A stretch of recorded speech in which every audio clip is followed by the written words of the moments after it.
আজকে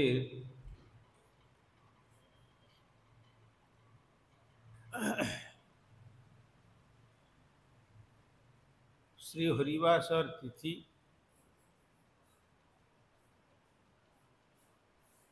আর সারা বিশ্বব্যাপী আমাদের আন্তর্জাতিক কৃষ্ণ ভাবনামৃত সংঘের আচার্যগণের অন্যতম শ্রদ্ধেয় জয়পতাকা স্বামী মহারাজের ৭১তম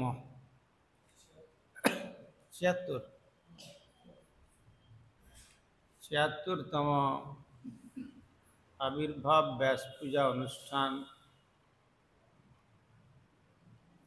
পৃথিবীব্যাপী বিশেষ আড়ম্বরের সহিত সম্পন্ন করে চলেছে।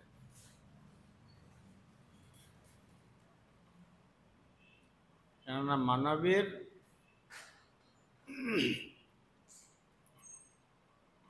গুরু পূজা ব্যতীত আত্মকল্যাণের দ্বিতীয় কোনো রাস্তা নাই।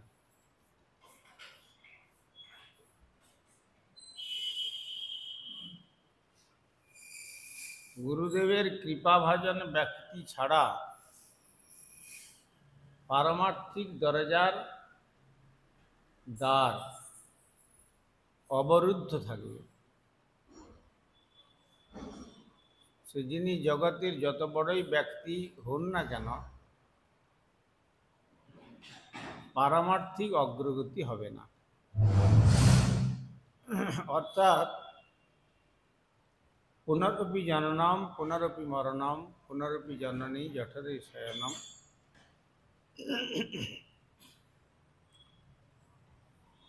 এই সংসার চক্রের মধ্যে তাকে আবর্তিত হতে হবে।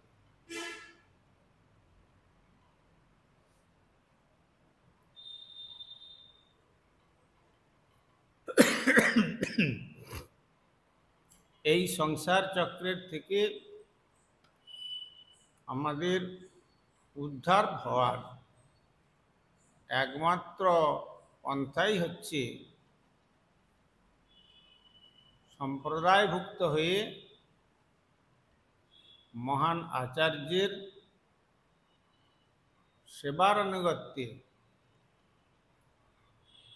নিজের জীবনকে ভগবত ভজনের জন্য উৎসর্গীকৃত করা। আর তারই এক বিশেষ নিদর্শন শ্রীধাম মায়াপুরে শ্রী চন্দ্রোদয় মন্দির, মায়াপুর চন্দ্রোদয়, অর্থাৎ মায়াপুর চন্দ্র গৌরহরি, গৌরচন্দ্রের যে উদয় রূপী যে মন্দির, আমার অভিন্ন শ্রী গুরুপাদ পদ্ম শ্রীমৎ ভক্তি বেদান্ত স্বামী গোস্বামী ঠাকুরের যে শ্রীমন্দিরে আজ তার এক অসাধারণ নমুনা সকাল থেকে আজ রাত্রি পর্যন্ত তার এক বিশেষ নিদর্শন দেখা গিয়েছে।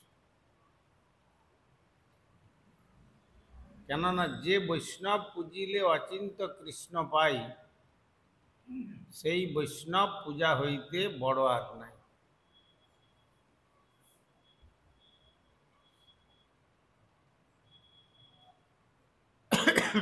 যিনি বৈষ্ণব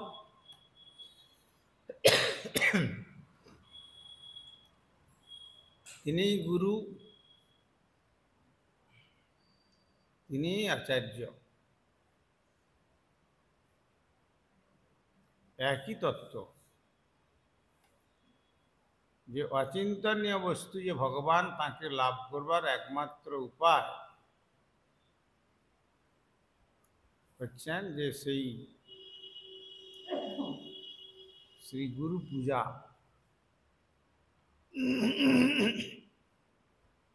বা গুরুবানুগত্যে শ্রী ভগবানের পাদ পদ্ম ভজন।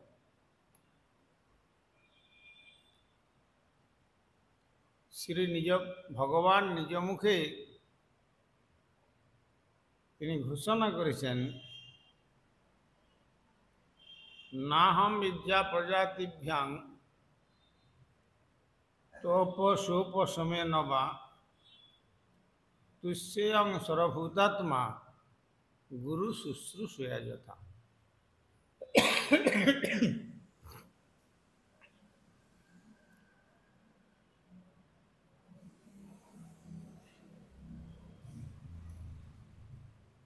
বলছেন আমাকে চার বর্ণের মধ্যে বর্ণচিত কার্য করে, চার আশ্রমের মধ্যে থেকে আশ্রমচিত কার্য করে আমাকে প্রসন্ন করা যায় না, ভগবান বলছেন।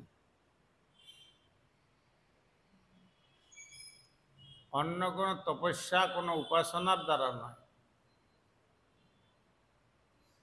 একমাত্র গুরু শুশ্রূষার দ্বারাই আমাকে জীব প্রসন্ন করতে পারে। এই জন্য প্রত্যেক সাধকের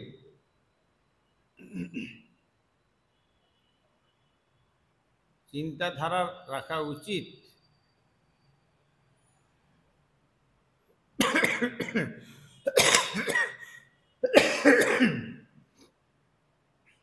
যে একাডেমিক্যাল ক্যারিয়ার আমার যাই থাকুক না কেন, আমি আমার জীবনকে গুরু শুশ্রূষাতে নিয়োজিত করতে পেরেছি কিনা, গুরুদেবের প্রসন্নতা ভাজন হতে পেরেছি কিনা। গুরু সেবা দুই প্রকারের কথা আমাদের গুরুবর্গ কীর্তন করেছেন। একটি হচ্ছে পরিচর্যা রূপা, অপরটি হচ্ছে প্রসঙ্গ রূপা।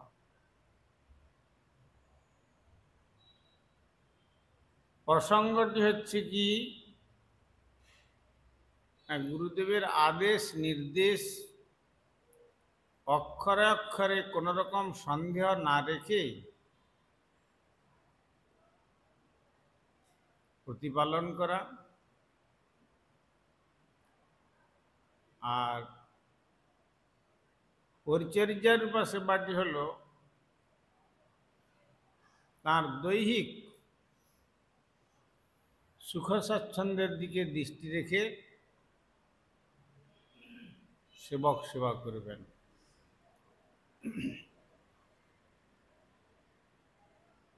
পরিচর্যারূপা সেবা অপেক্ষা প্রসঙ্গারূপা যে সেবা অধিক উৎকর্ষতা প্রদান করে, কিন্তু সেটি আনুগত্যের সঙ্গে যদি সম্বন্ধিত হয়। এই জন্য ভজনটা আমাকে কৃষ্ণের করতে হবে, আর সেবাটা হবে গুরুদেবের। বলেন এটা কিরকম হলো?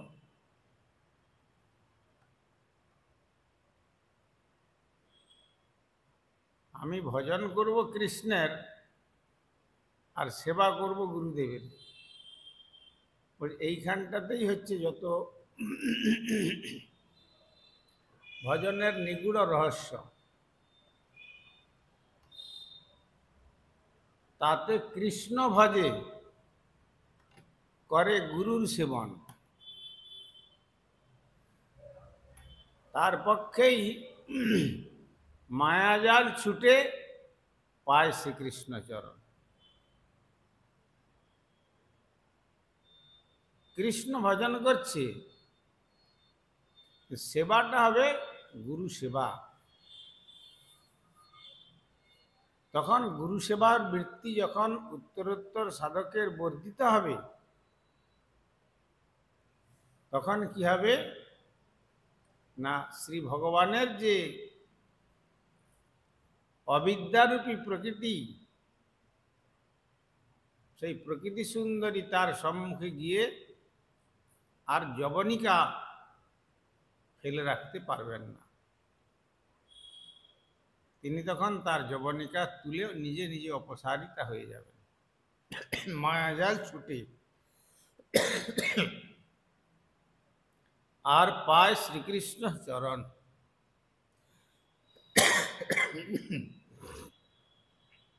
এবং শ্রীকৃষ্ণ চরণ লাভ হয়। এই জন্য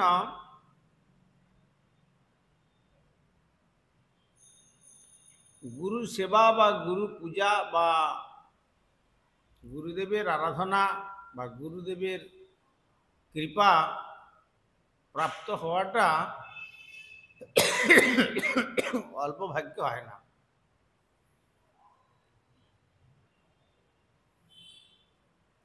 গুরুদেবের শিষ্যদের খাতায় নামটা লেখানো থাকলো, কিন্তু আর কোনো সম্পর্ক নেই। এর দ্বারা গুরু পূজা হয় না, বা এর দ্বারা গোবিন্দ সেবাও হয় না, নাম মাত্র।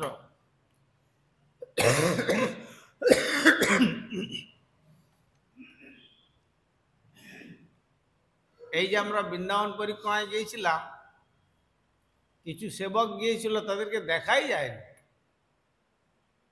তারা কোথায় গেছে না, পরিক্রমায় চলে গেছে। আবার দেখা যাচ্ছে পরিক্রমা করতে গিয়ে আগেই পরিক্রমায় দর্শনের জায়গায় গিয়ে দর্শন করে ফিরে চলে আসছে, তারপরে গুরুদেব যাচ্ছে। তৎপদং দর্শিতং যেন, সেটা দরকার হচ্ছে না। এ যেন শিষ্যই গুরুদেবকে ভগবানের চরণ দেখিয়ে দেবে, উল্টো হচ্ছে। এইগুলো সমস্ত শাস্ত্রে তীর্থ দর্শনেরও পদ্ধতি আছে। মহাপ্রভু কি বললেন? মহাপ্রভু গয়াতে গেলেন, গয়াতে গিয়ে প্রথম তিনি ঈশ্বর পরিপাদের চরণ বন্দনা করে বলছেন যে, প্রভু কহে গয়া যাত্রা সফল আমার গয়া যাত্রাটা সফল হলো। কিসে? বিষ্ণুপাদ পদ্ম দর্শন করে। তাহলে মহাপ্রভু মনে হয় বোকা ছিলেন, বুদ্ধি মনে হয় ভালো ছিল না আমাদের মতো অত।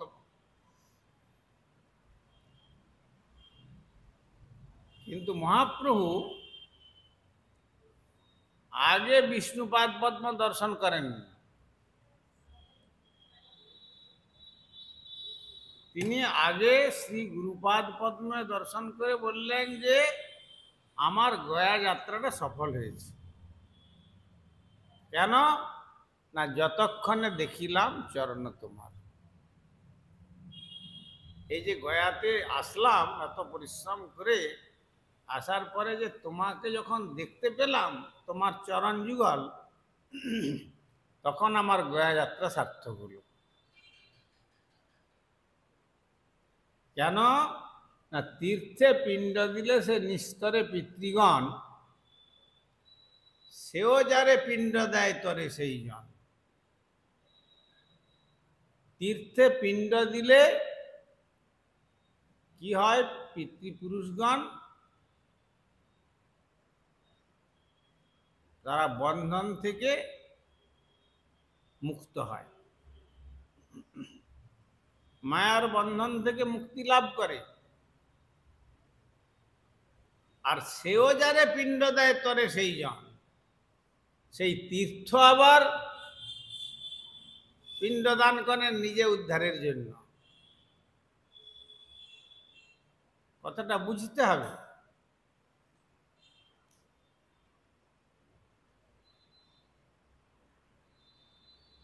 আজকে আমি ওখানে ইস্কনেতে শ্রীল মহারাজের আবির্ভাব দিতে বলেছিলাম যে কুম্ভেতে যারা স্নান করেছেন, কোটি কোটি কুম্ভ স্নানও এই শ্রীচরণ দর্শনের এক কণারও ফল প্রদানে সমর্থ নয়।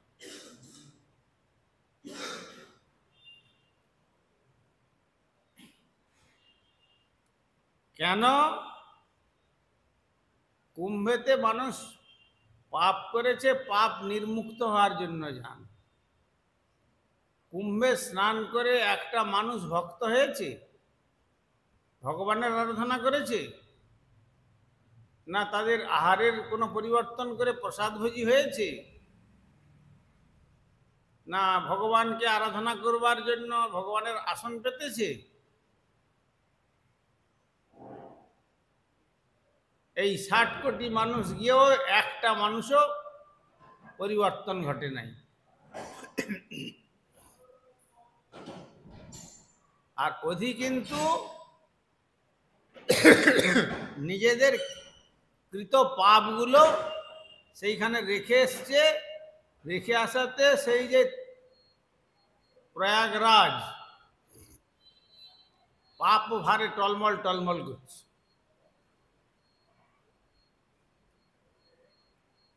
যে এত পাপীর পাপ আমি কি করে সহ্য করব, আমি ধারণ করতে পারছি না।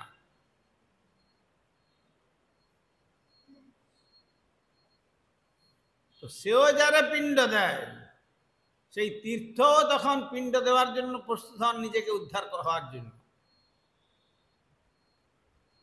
তখন শাস্ত্রে শ্রী ভগবান বলেছিলেন যে তোমাদের কোনো চিন্তা নাই, আমার ঐকান্তিক ভক্তগণ যখন তীর্থ দর্শনের ছলনা করে তোমার বক্ষে চরণধুলি দেবেন, ওহে তীর্থগণ তোমরা সকলে সেই পাপ থেকে নির্মুক্ত হয়ে যাবে।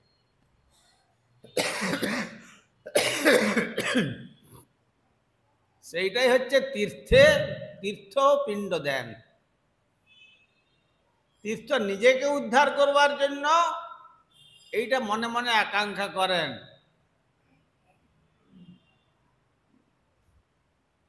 এই হচ্ছে ব্যাস পূজার মহিমা বা গুরু পূজার মহিমা। তারপরে বললেন কবিরাজ গোস্বামী, অতএব তীর্থ নহে তোমার সমান। মহাপ্রভু বলছেন যে অতএব তীর্থ নহে তোমার সমান। কার? ঈশ্বর পরিপাদের সঙ্গে তুলনা করছেন, গুরুদেবের সঙ্গে তুলনা করছেন। অতএব তীর্থ নহে তোমার সমান, তীর্থেরও পরম তুমি। তীর্থ অপেক্ষাও তুমি শ্রেষ্ঠ, মঙ্গল প্রধান, প্রধান মঙ্গলকর। তাহলে কি করতে হবে? মহাপ্রভু তখন বললেন, এই আমি দেহ সমর্পিলাম তোমারে। নিজের দেহকে সমর্পণ করছেন। স্বয়ং ভগবান গৌরহরি আচার্যলীলা করতে এসে শিক্ষা দিচ্ছেন কিরকম। বলতে পারতেন গদাধরের পাদ পদ্মেতে আমি নিজেকে সমর্পণ করলাম, না, এই আমি দেহ সমর্পিলাম তোমারে, সংসার সমুদ্র হতে উদ্ধার হমরে। আমাকে এই সংসার রূপ সমুদ্রের থেকে তুমি উদ্ধার করো। কি দিয়ে উদ্ধার করবে?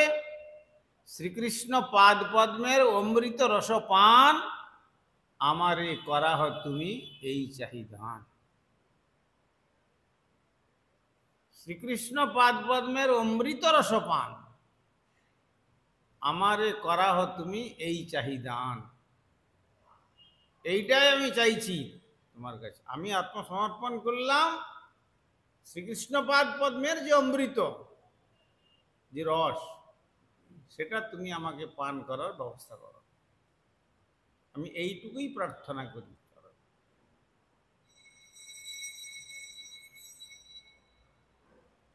অতএব সেই জন্য তীর্থেরও পরম তুমি মঙ্গল প্রধান।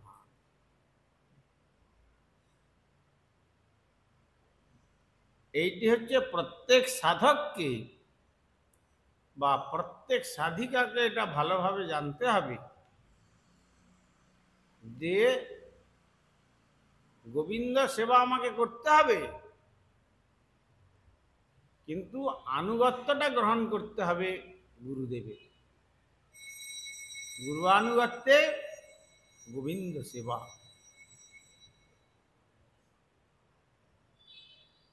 যদি আনুগত্যবিহীন হয়ে যায় তাহলে ধূলিকণার মতো ছিন্ন ভিন্ন হয়ে প্রবল ঘূর্ণিবাতে উড়ে বেড়াবে। কেবল জন্মান্তরের পর গর্ভবাস, আবার জন্মান্তর, আবার গর্ভবাস, এই জন্মমরণ চক্রের মধ্যে আবর্তিত হতে হবে। আর এই জন্মমরণ চক্র রোধ হয় একমাত্র মহৎ কৃপাভাজন ব্যক্তির শ্রী মহতের আরাধনার মাধ্যমে, ভগবত অনুকম্পার প্রাপ্ত। এই জন্য সকালবেলা ভোরে আমরা কীর্তন করি কি, যস্য প্রসাদাৎ ভগবত প্রসাদ, যস্য অপ্রসাদাৎ ন গতি কুতয়োপি। যস্য প্রসাদাৎ, কেবল শ্লোকগুলো উচ্চারণ করে চলে গেলাম আর আচরণ কিছু করলাম না, তা বললে হবে না। যার প্রসাদে ভগবত কৃপা হয়, যার কৃপাতে ভগবানের কৃপা হয়। আর যস্য অপ্রসাদাৎ, যার অপ্রসাদে আর তার কোনো গতি থাকে না। ন গতিগত, কোথাও তার গতি হবে না।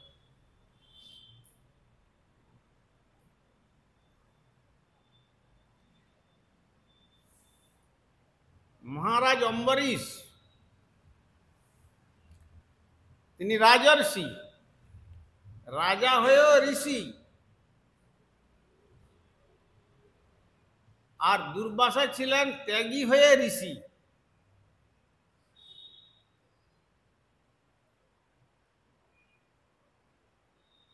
কিন্তু ওই ত্যাগী হয়ে ঋষি হওয়ার জন্য যে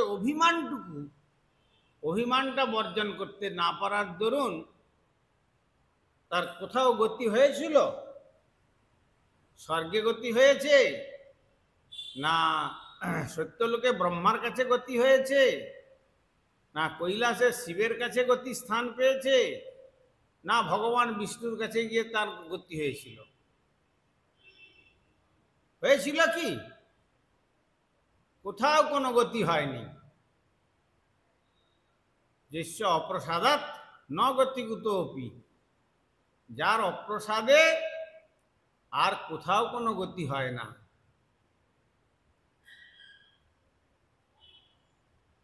ভগবানের কাছ পর্যন্ত চলে গেছেন যোগ বলে, সেখানে গতি তার আশ্রয় স্থান হলো না। যস্য অপ্রসাদাৎ, কে তিনি? মহারাজ অম্বরীশ। সেই কথাটাই এই শ্লোক বিশেষভাবে নির্দেশ করেছেন। যস্য প্রসাদাৎ,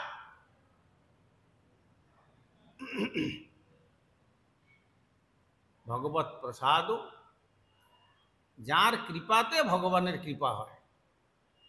যস্য অপ্রসাদাৎ ন গতিকুতোপি, যার অপ্রসাদেতে কোনো সদ্গতি হয় না, কোথাও কোনো গতি হয় না। ধ্যায়ং স্তুবং স্তস্য যশস্ত্রী সন্ধ্যম, আমি ত্রিসন্ধ্যা সেই শ্রীচরণ ধ্যান করি। ত্রিসন্ধ্যা কে তিনি? বন্দে গুরু শ্রীচরণ। আমি সেই শ্রী গুরুর পাদ পদ্ম ধ্যান করি। বললেন না আমি সেই গোবিন্দের চরণ ধ্যান করি, না।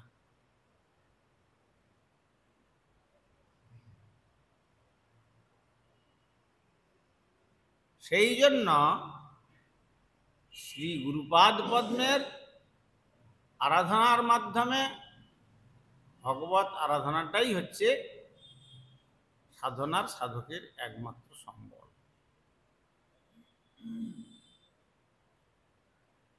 আদৌ গুরু পদাশ্রয় তস্মাৎ কৃষ্ণ দীক্ষাদি শিক্ষণম বিশ্রম্ভেন গুরু সেবা। একবার দৃঢ়তার সঙ্গে কোন রকম সংশয় না রেখে গুরু সেবার মাধ্যমেই জীব ভগবানের পাদ পদ্ম লাভ করতে পারে।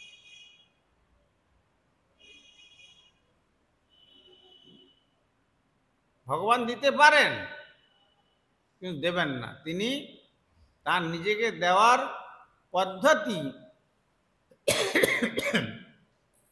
বিশেষ রূপে রেখে গেছেন। যেমন কোনো কোম্পানির প্রোডাক্ট যদি আমরা সরাসরি যেখানে প্রোডাকশন হচ্ছে সেখানে যদি আমরা যাই, কোম্পানি সেই প্রোডাক্ট কিন্তু ওখানে সেল করবে না।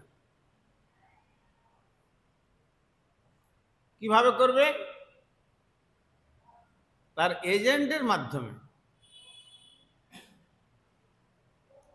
সেখান থেকে সেল হবে।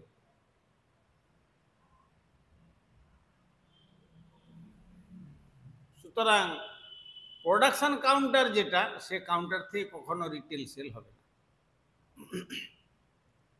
তেমনি ভগবান সমস্ত কিছুর করণে সমর্থ, তথাপি তিনি তার এজেন্টদেরকে রেখেছেন তার কাছে যাওয়ার জন্য। কেননা এজেন্টরা বলে দেবেন কিভাবে যেতে হবে, কিভাবে ঔষধ খেতে, ঔষধ কিভাবে খেতে হবে, ডাক্তারদের কাছে গিয়ে প্রেসক্রিপশন নিতে হবে, এবং ডাক্তারবাবু বলে দেবেন কিভাবে ঔষধ সেবন করতে হবে, তার অনুকূল প্রতিকূল সমস্ত কিছু বিধান দেবেন। তারপরে সেই নিয়মগুলো মেনে ঔষধ যদি খায় তাহলে বাঁচবে। না হলে ইঞ্জেকশন দেওয়ার কথা এন্টারভেনাস, কিন্তু ইঞ্জেকশন তো এন্টারমাস্কুলার করে দিল, ব্যাস, তাহলে কি হবে? তখন রোগী মারা যাবে। তখন সে বাঁচবার পরিবর্তে তার মৃত্যু হবে। সেই জন্য শ্রী ভগবানও তার এজেন্টকে রেখেছেন তার কাছে নিয়ে যাওয়ার জন্য। তার এজেন্টরা হচ্ছেন কারা?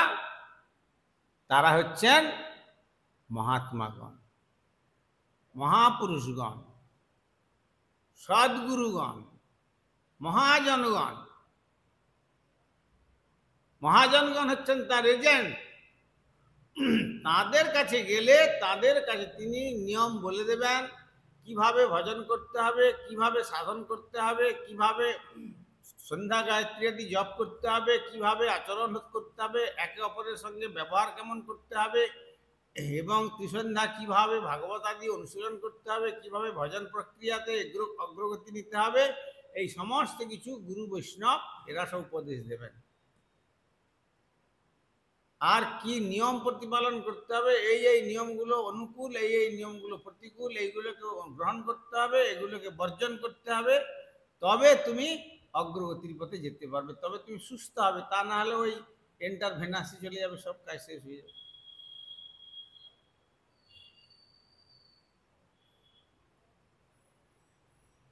এইগুলি সাধকের অতি দৃঢ়ভাবে দৃঢ়নিষ্ঠ হয়ে শ্রী ভগবানের পাদ পদ্ম আরাধনা করতে হবে। কিন্তু প্রভুপাদ বলেছিলেন যে সূর্যের কিরণ থাকতে থাকতে আপনারা কাপড় শুকনোর ন্যায় কার্যগুলো সম্পূর্ণ সকলে করে উঠতে পারেননি, কিন্তু এখন আমার আর সময় নেই, এইমাত্র সংবাদ আসলো, এখন আমাকে অন্য ব্রহ্মাণ্ডে যাত্রা করতে হবে।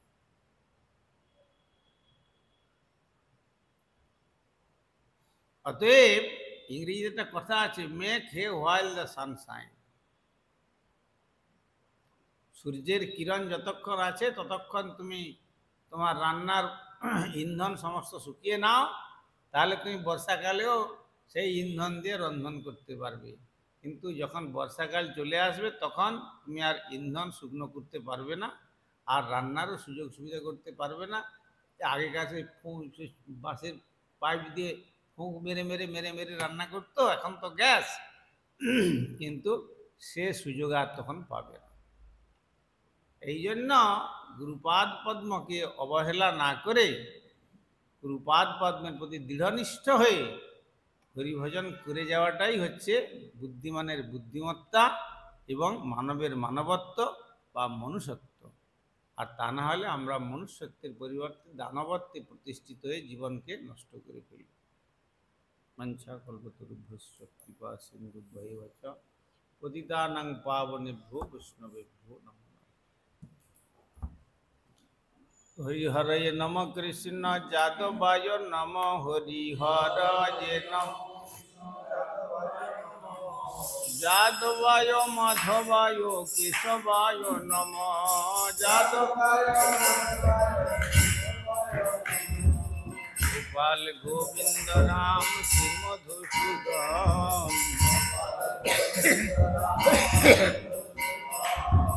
গিরিধারী গোপীনাথ মদন মোহন চৈতন্য নিত্যানন্দ শ্রী অদ্বৈত সীতা চৈতন্য নিত্যানন্দ হরি গুরু বৈষ্ণব ভাগবত গীতা হরি গুরু শ্রী রূপ সনাতন ভট্ট রঘুনাথ জীব গোপাল ভট্ট দাস রঘুনাথ জয় গোসাই চরণ বন্দন যাহা হইতে বিঘ্ন নাশ অভীষ্ট পুরাণ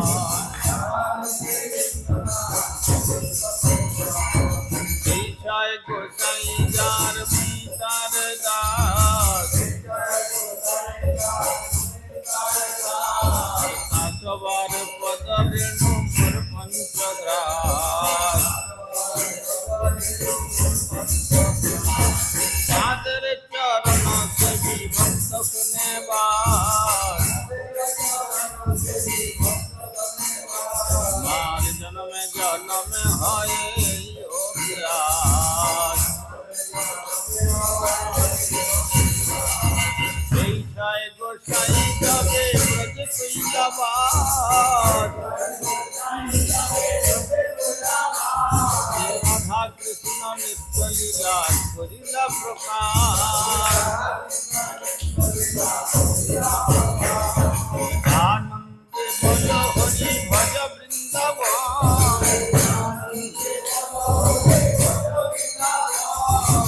গুরু বৈষ্ণব পদে মজাইয়া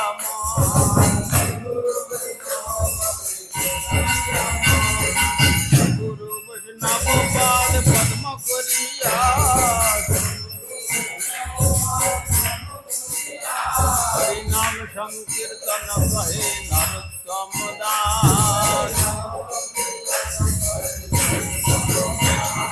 হরে কৃষ্ণ কৃষ্ণ কৃষ্ণ হরে হরে হরে রাম রাম রাম হরে হরে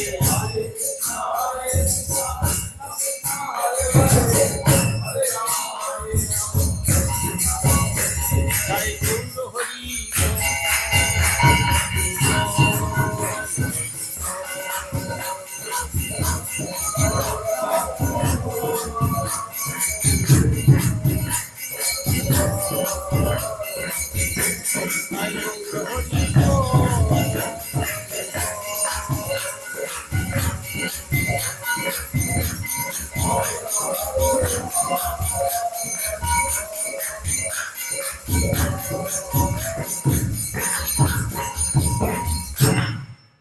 श्री श्री गुरु गौरांग गंधर्विका गिरिधारी श्री राधा गोविंद गोपीनाथ मदन मोहन श्री जगन्नाथ बलदेव सुभद्रा सीता सरदार वंदे भगवत श्री गौर सुंदर